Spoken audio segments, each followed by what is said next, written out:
La cocina. No sé por qué acepté aquella cena de jueves, quizá porque necesitaba un respiro después de semanas sin descanso en la oficina de contabilidad.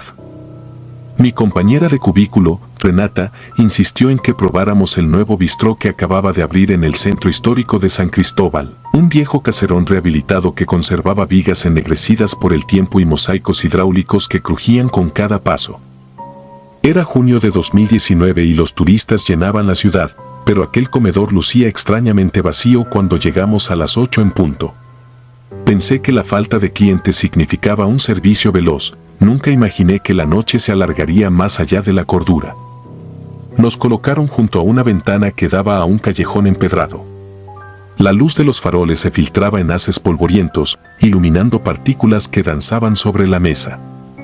El mesero, un muchacho delgado con mandil negro y sonrisa rígida, nos ofreció una tarjeta de club de comensales, un pedazo de cartulina donde pedían nombre, correo y teléfono para acceder a descuentos exclusivos. Renata, siempre entusiasta con los cupones, tomó mi pluma y llenó ambos espacios, explicando que así tendríamos el doble de posibilidades de un regalo. Yo firmé por compromiso, más concentrado en el olor a mantequilla quemada que se colaba desde la cocina. Pedimos 2 cervezas artesanales y un plato de quesos locales. Mientras esperábamos, saqué el celular para revisar unos correos atrasados, pero la señal era pésima. Solo marcaba una barra de cobertura. Lo atribuí a los muros gruesos del edificio. En esa distracción llegó la primera alerta, un mensaje de WhatsApp de un número desconocido. Decía, palabra por palabra, te sienta bien el azul, pero preferiría verlo empapado. Mi camisa era, en efecto, azul. Miré alrededor, solo 2 mesas ocupadas, ambas parejas mayores que parecían ajenas a nosotras. Mostré la pantalla a Renata y bromeó con que tenía un admirador secreto. Intenté reír, pero la piel se me erizó. El mesero volvió con las bebidas. Su voz sonó hueca, casi apagada, cuando anunció los especiales de la noche, arroz negro con pulpo y pierna de cordero en su jugo. Sus ojos no se movieron de mi rostro. Sentí el golpe sordo de mi propio pulso en las sienes. Renata pidió el arroz, yo pedí algo sencillo, sopa de tortilla. El chico se retiró. Entonces la pantalla del celular parpadeó de nuevo, será entretenido verte tragar. Esa frase, tan sencilla, me apretó la garganta. Respondí con un ¿quién eres?, que nunca salió, el mensaje no se enviaba. Sin señal. Solo aparecía un círculo girando. Para aliviar la tensión, Renata propuso un brindis. Chocamos los vasos, y el eco metálico recorrió el salón vacío como un tañido funerario. El segundo mensaje llegó casi al instante, un archivo de audio de 10 segundos. Lo reproduje con el volumen bajo. Al principio solo se escuchaba el crepitar de aceite hirviendo, luego, un cuchillo golpeando madera, al final, un susurro masculino que murmuró mi nombre completo como si lo probara en la lengua. Cada sílaba sonó viscosa, saliva resbalando entre dientes. Quise marcharme, pero fingí serenidad para no alarmar a Renata. Ella, concentrada en su cerveza, no notó que mis manos temblaban. Decidí ir al baño para respirar. El pasillo estaba iluminado por una sola bombilla que zumbaba con intermitencias. Al fondo, la puerta entreabierta de la cocina dejaba escapar vapor y el tintineo de utensilios. Al pasar junto a ella, oí una respiración ronca, pesada, y un murmullo que repetía algo en voz baja, en azul, en azul, en azul. Aceleré el paso hasta el sanitario. Me miré al espejo, sin aliento, y me obligué a contar hasta 30. Al salir, el pasillo estaba en penumbra, la bombilla muerta, quizá explotada por el calor. La puerta de la cocina cerrada, pero olía a sangre fresca mezclada con ajo. Volví a la mesa justo cuando llegaban los platos. Mi sopa humeaba y Renata fotografiaba su arroz con pulpo para subirlo a Instagram. El mesero dejó las fuentes y deslizó un pequeño sobre blanco junto a mi servilleta. No lo abrí en ese instante, aparenté ignorarlo, aunque sentía el papel palpitar contra la madera. Renata notó mi palidez y preguntó si todo marchaba bien. Murmuré que sí, que solo era el cansancio. Ella comenzó a comer. Yo removí la sopa con la cuchara para no parecer descortés. El celular vibró en mi regazo. Otro mensaje, una imagen borrosa difuminada por la baja luz, pero reconocí el ángulo de inmediato. Hacía segundos me habían fotografiado desde la puerta del baño.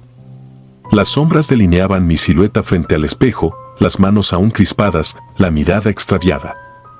En el borde inferior de la foto se leía una palabra escrita con salsa: eres. Sentí el ácido subir por la garganta y empujé el tazón a un lado. Con un gesto rápido tomé el sobre. Dentro había un trozo de tela azul arrugada, del mismo color que mi camisa, manchada con algo oscuro y pegajoso.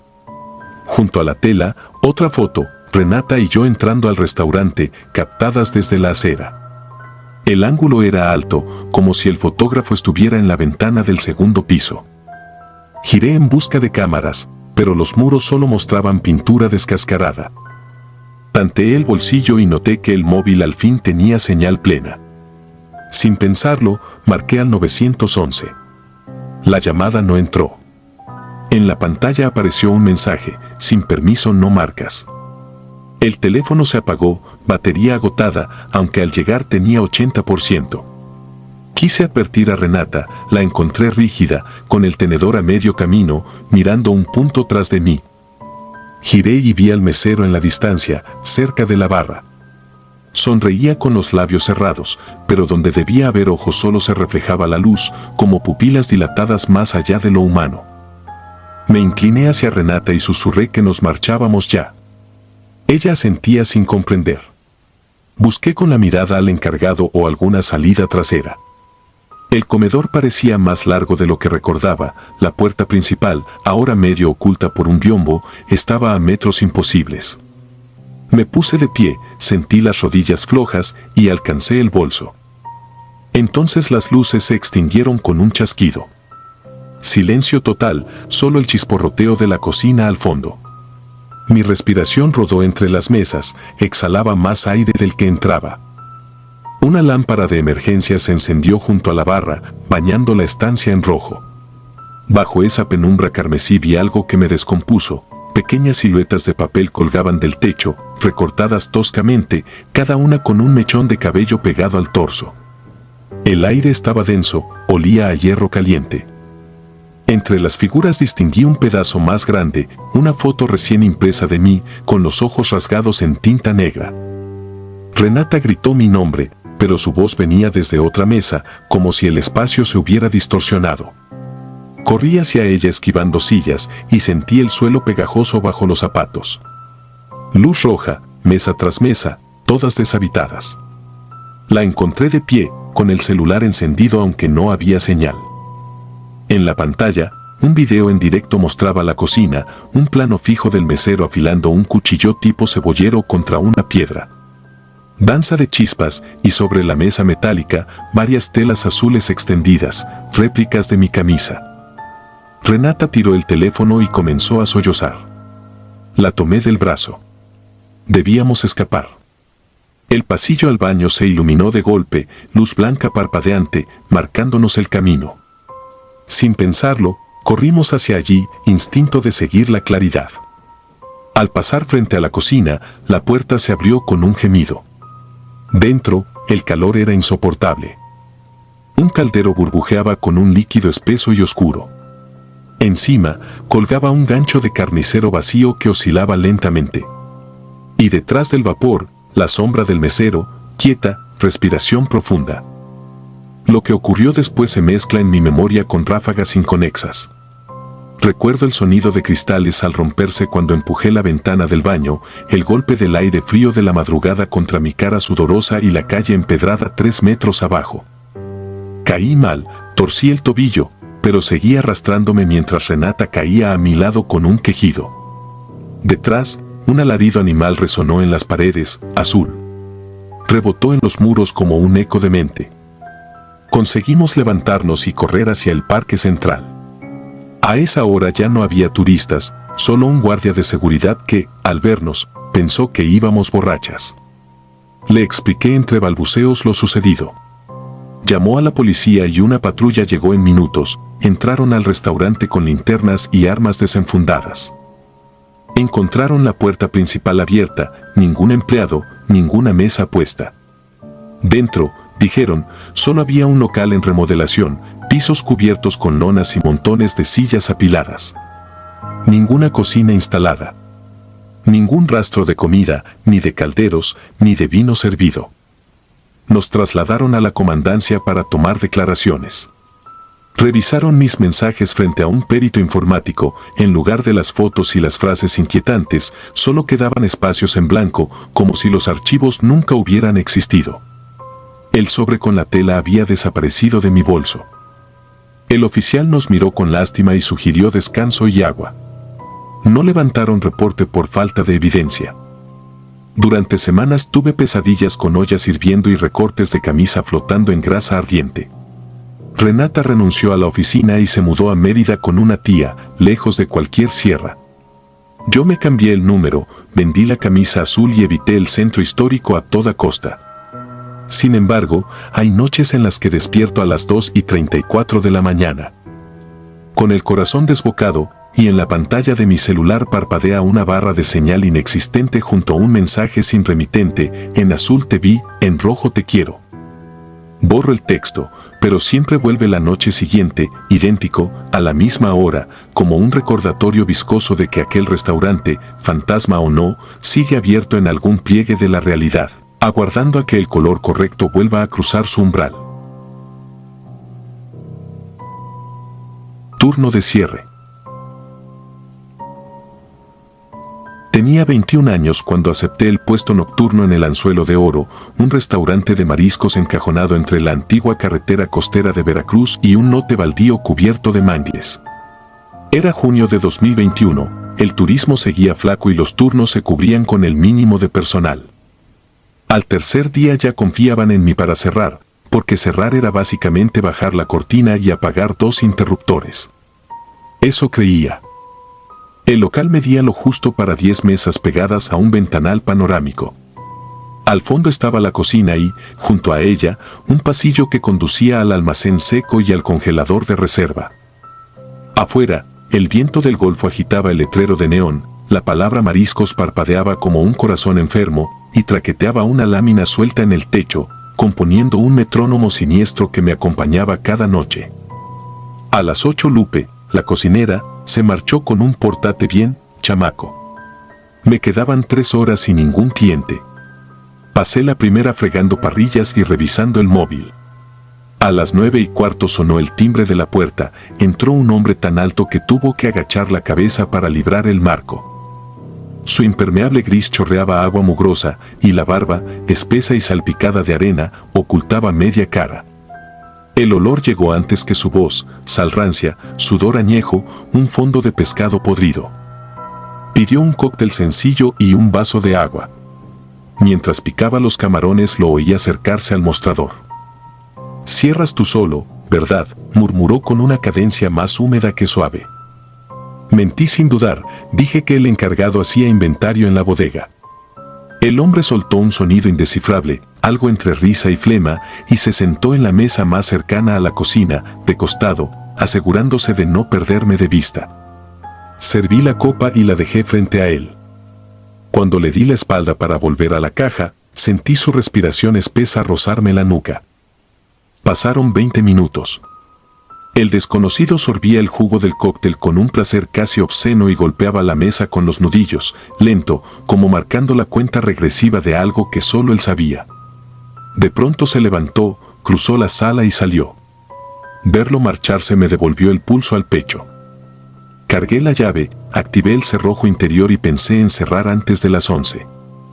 No había terminado de apilar platos cuando un estallido me heló la sangre, vidrio rompiéndose en la fachada.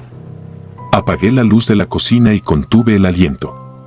El silencio posterior fue peor que el ruido, solo el goteo distante del refrigerador y, al cabo, el crujido inconfundible de pasos sobre esquirlas. Recordé el congelador. Siempre quedaba sin candado para evitar que la cerradura se sellara por la escarcha. Crucé la cocina en tinieblas mientras un objeto pesado se arrastraba por el pasillo principal. Dentro del congelador, la temperatura caía como un martillo. Me acurruqué detrás de costales de hielo y cajas de filete en un hueco donde apenas cupo mi cuerpo. El zumbido del motor era tan constante que hacía vibrar los dientes. Pasaron los segundos convertidos en horas hasta que la puerta se abrió con un chirrido oxidado. La luz de una linterna barrió los estantes. Reconocí las botas empapadas y los pantalones desteñidos del extraño. Su respiración ahora era un gruñido. Se detuvo a 2 metros de mi escondite y habló, sin susurro ni calma. Sé que estás aquí. Te traje algo para comer. El haz de luz cayó sobre el suelo cerca de la salida, luego escuché cómo dejaba un bulto mojado y cerraba la puerta, aunque sin girar la manija del seguro. El olor agrio se volvió insoportable, carne vieja mezclada con salmuera. El frío empezó a entumecerme los dedos, pero ni las punzadas de escarcha lograban distraer el terror de imaginar esa cosa depositada a mis pies. No me atreví a moverme. Imaginaba al hombre tras la puerta, pegado al metal, aguardando el momento de oír mis pasos. Transcurrió una eternidad.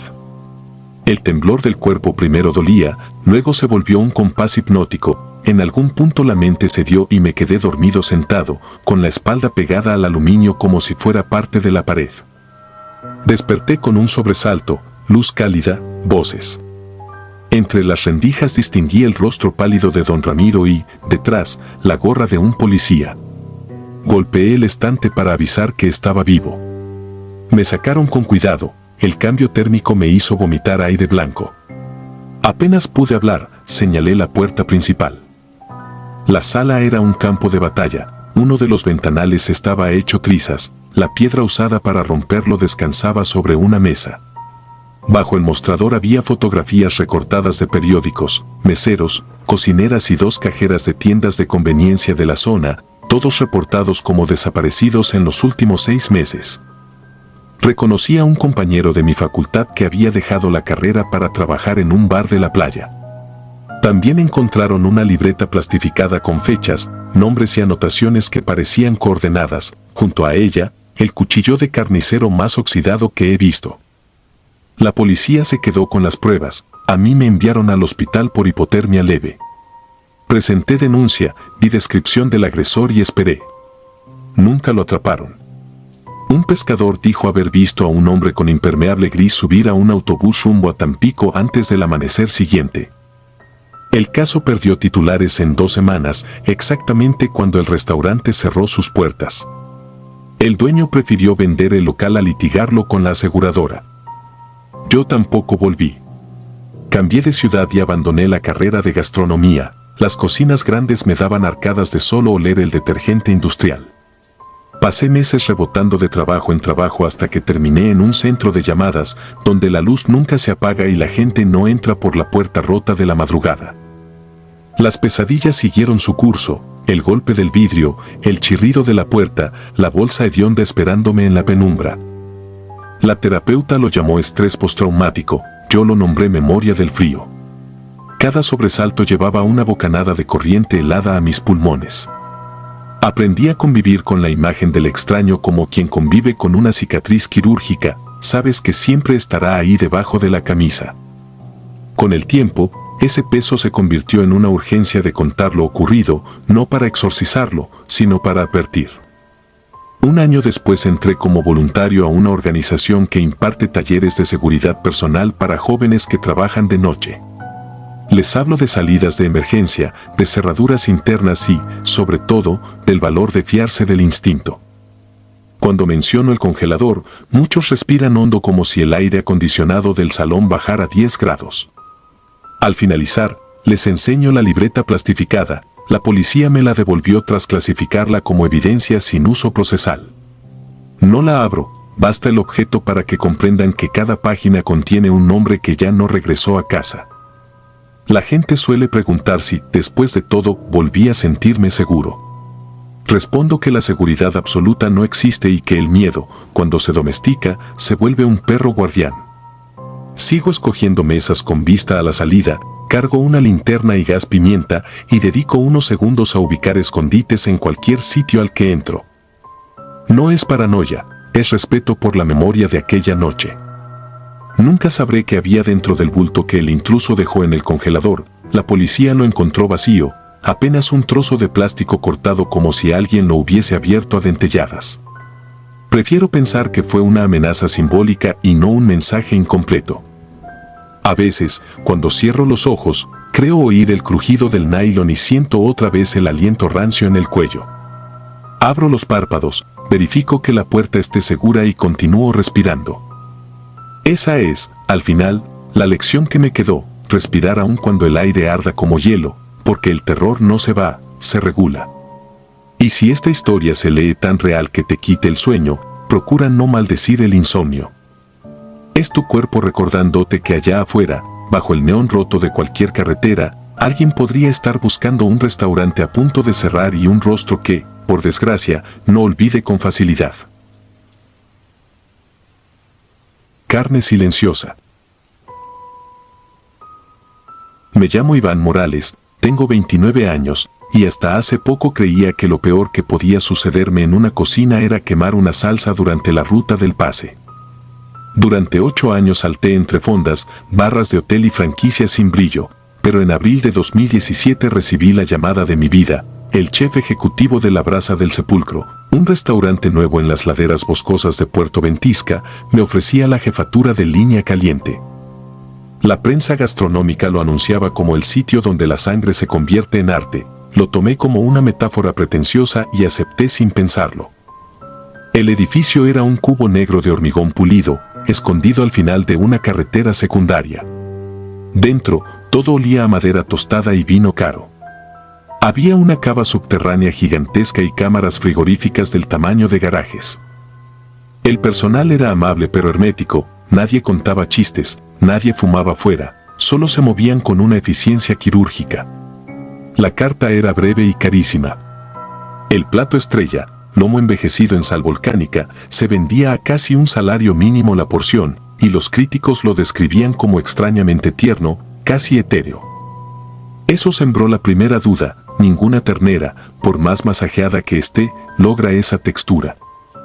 La primera semana pasé las noches aprendiendo los tiempos exactos del horno Josper y las curvas de las brasas de encino, pero el segundo viernes, mientras revisaba la hoja de pedidos, noté que el proveedor del lomo aparecía con un código interno imposible de rastrear. Pregunté a Rogelio, el sous chef, y apenas alzó la mirada. No te preocupes por códigos, preocúpate por puntos y temperaturas, murmuró sin levantar la voz. Lo dejé pasar, aunque sentí ese pinchazo que uno reconoce cuando algo no encaja. A las 2 semanas me asignaron el turno fantasma, de 1 de la mañana a las 7, oficialmente para comprender el ciclo completo del servicio. El comedor estaba a oscuras, únicamente la luz ámbar de la línea acariciaba las planchas limpias. Rogelio y 2 ayudantes de sala preparaban cortes enormes sobre una mesa de acero, músculos compactos, sin grasa visible, de un color marfil que no era de vacuno ni de cerdo. El ventilador del techo giraba lento y cada aleteo olía a desinfectante. Pregunté qué era aquello. Rogelio respondió sin mirarme: especial de la casa. No añadió más. A las 3, el chef ejecutivo Camilo Serra apareció con un pedido urgente. Una mesa VIP había solicitado lomo sal volcánica para un brunch privado. Me ordenó por radio que yo mismo seleccionara la pieza. Tomé mi chaqueta, respiré hondo y abrí la puerta de la cámara principal. El aire me golpeó como un martillo de hielo. Dentro, los estantes metálicos relucían impecables, pero en el fondo vi contenedores sin etiquetar. Al acercarme descubrí una bandeja sellada al vacío con lo que a simple vista era un antebrazo humano seccionado por el codo. Tenía vello, tatuajes diminutos y un color grisado que me revolvió el estómago. Creí desmayarme, pero un instinto primario me obligó a retroceder. Giré para huir y choqué con Camilo. El hombre sonreía, aunque sus ojos parecían cristal. Control de calidad, dijo, como si juzgara una berenjena. Susurró que debía entender la filosofía del lugar: somos devotos del ingrediente irrepetible. La grandeza exige sacrificio. Cerró la puerta tras de sí y dejó la llave en su bolsillo, marcando la distancia que me separaba de la salida. Durante el resto del turno mis manos temblaron cada vez que empuñaba un cuchillo. Traté de actuar normal mientras en mi mente se repetían los tatuajes de aquella carne. Al amanecer, Camilo me interceptó en el vestidor. Este oficio no es para cobardes, soltó, y me entregó un sobre negro. Dentro había 10,000 pesos en efectivo y una tarjeta sin logo que solo decía pertenencia. Piénsalo, añadió antes de marcharse. Dormí esa mañana con la luz encendida, incapaz de borrar la visión del antebrazo. Al despertar, tomé una decisión, denunciaría todo. Sin embargo, al llegar a la comisaría comprendí que mis palabras sonarían como delirios. ¿Fotos? No tenía. ¿Víctimas? Ningún nombre.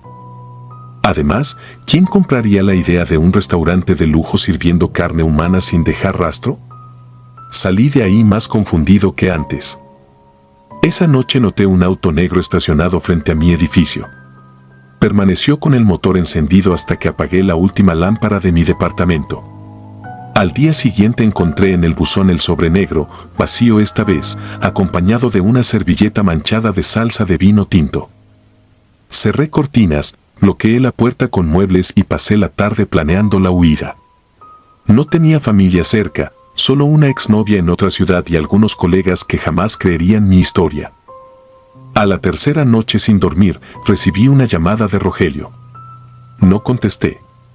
Dejó un mensaje: si corres, corre solo. La brasa cuida a los suyos y castiga a los desertores. El tono calmado de su voz me heló. Decidí marcharme antes de que anocheciera. Metí lo esencial en una mochila y conduje rumbo al sur sin mirar el retrovisor. Tomé carreteras secundarias y cambié de motel cada madrugada, pero el temor viajaba conmigo. Una madrugada, mientras llenaba combustible en un pueblo minúsculo, el despachador me preguntó si venía del restaurante nuevo en la colina. Negué, pero él sonrió como si supiera demasiado. Más tarde descubrí un volante en el parabrisas de mi coche, una publicidad elegante de la brasa del sepulcro con un eslogan manuscrito: el sabor te encuentra. No había forma de que alguien supiera dónde estaba, a menos que me siguieran. En un impulso desesperado, llamé a un reportero culinario freelance que había reseñado el local con entusiasmo semanas antes. Le pedí encontrarnos en un café anónimo de una ciudad intermedia. Cuando llegó, llevaba la mirada ansiosa de quien huele una primicia. Le conté todo, sin adornos. Escuchó en silencio mientras jugueteaba con su grabadora apagada. Al final, suspiró y sacó del bolsillo un pañuelo negro con el emblema dorado de la brasa. Te creo, dijo, porque yo también firmé el pacto. Antes de que pudiera procesarlo, varios hombres entraron al café. Llevaban chaquetas de chef sin identificación. El reportero se levantó, me palmeó el hombro y susurró: es mejor aceptar la forma en que el mundo realmente funciona. Luego se alejó con ellos, dejándome helado. Huí por la puerta trasera, corrí sin rumbo y acabé escondido tras los contenedores de basura de un callejón durante horas. Cuando todo quedó en silencio, tomé la carretera una vez más. El miedo evolucionó en paranoia. Empecé a notar el mismo auto negro en gasolineras, en los retrovisores sucios de los moteles, incluso al fondo de una fotografía que un turista me pidió tomarle junto al mar. Una madrugada, agotado, estacioné en un mirador desierto. El mar se veía inmenso y negro. Pensé en saltar, en terminar con la persecución de una vez. Entonces sonó mi móvil, número desconocido. Contesté. La voz de Camilo llegó nítida, sin interferencias. La sal volcánica cura la carne y el alma, Iván. Todavía tienes un lugar aquí. El arte también necesita testigos. Cortó antes de que pudiera responder. El rugido del agua retumbó sin pausa. Permanecí sobre el barandal hasta que el sol comenzó a teñir el horizonte de gris. No salté. En lugar de eso crucé la frontera estatal y vendí mi automóvil por poco dinero. Compré ropa de segunda mano, un viejo teléfono sin GPS y un boleto en efectivo rumbo al interior del país. Cambié mi nombre a Lucas Barrera, aprendí a afeitarme la cabeza, a caminar sin levantar la mirada, a cocinar en comedores obreros donde nadie pregunta nada. Durante meses, cada vez que llegaba un proveedor con cajas selladas pensaba en aquel antebrazo. Nadie lo notaba, pero mis manos se crispaban sobre el mango del cuchillo.